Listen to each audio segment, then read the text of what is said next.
Magandang umaga, klase.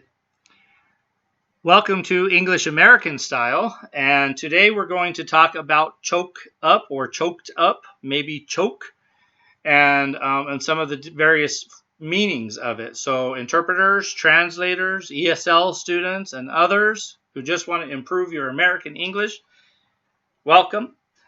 So the term, obviously, when we hear the word choke, we immediately think of, right, being choke or being choked. So choked sounds like choked. Chokt, choked, choked. And that would be where somebody, right, where maybe you're eating something and it gets lodged in your throat and you can't get it out, so you're choking, right? You're choked. This could be where somebody's just wrapped their hands around you and you're getting choked.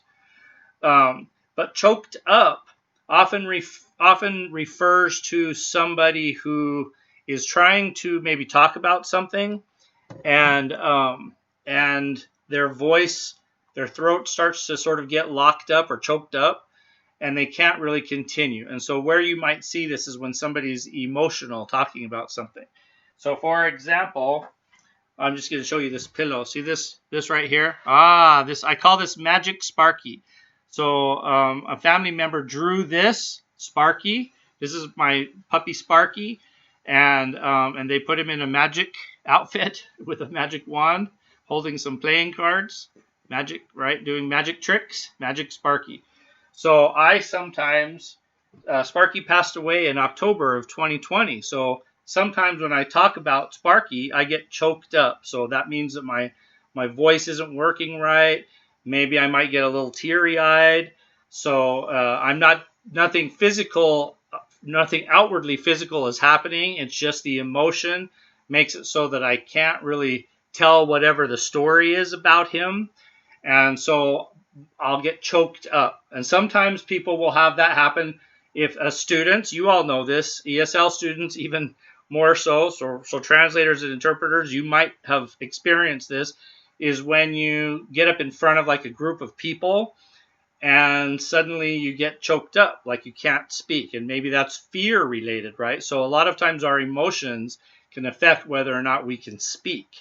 So being choked up often means it's related to not being able to speak clearly because some emotion is causing your throat to do what it's doing to cause you to not be able to get your words out the way you want to get your words out. So, and then another way you might hear the words choked up is when I was a kid in Little League. I was not good at baseball, by the way. My brother was. One of my brothers was on a baseball team, and he was good at it, but not me. But they would tell me to choke up on the bat so that I could bunt the ball instead of try to swing, or so I could even just hold the bat correctly. So choke up on the bat would just mean don't hold it by the base of the bat. You had to go up a little higher. So to choke up on the bat. You also hear the word choke related to somebody, sports related. If we say, oh, he choked, it means that somehow, probably again, his or her nerves took over. And let's say that she was so nervous that she took a swing and swung way too early, and you know that she just choked or he choked. And then also, if you're in Hawaii, you might hear the word choke to mean a lot. So they'll say, ooh, we got choke food tonight. Choke poo-poos. Or not, I don't know. Would we put the S on it? Choke poo-poo or choke poo-poos? You guys let me know, because I can't remember. I lived there for a decade, but it's been 20 years since I've lived in Hawaii. So I don't remember everything that I had learned at the time. So it could mean a lot. But anyway, so choke, right? The physical act of choke. Choked up, meaning you have a hard time getting something out because you're, in some version or another, you're emotional. And then choking, to choke, in like maybe you choked in your performance, because sometimes that happens. Actors, you all know this. Sometimes you just completely forget your lines on stage, and then your peers will tease you and say, "Oh, you choked tonight."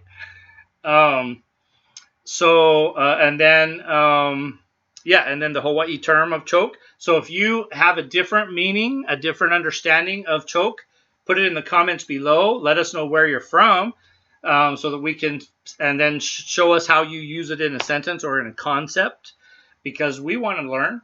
All of us are learning together. So feel free to click the like button, subscribe, share this with your ESL friends and your translating and interpreter colleagues, and anybody else who's just enjoying English American style. And I shall see you again soon. Class dismissed.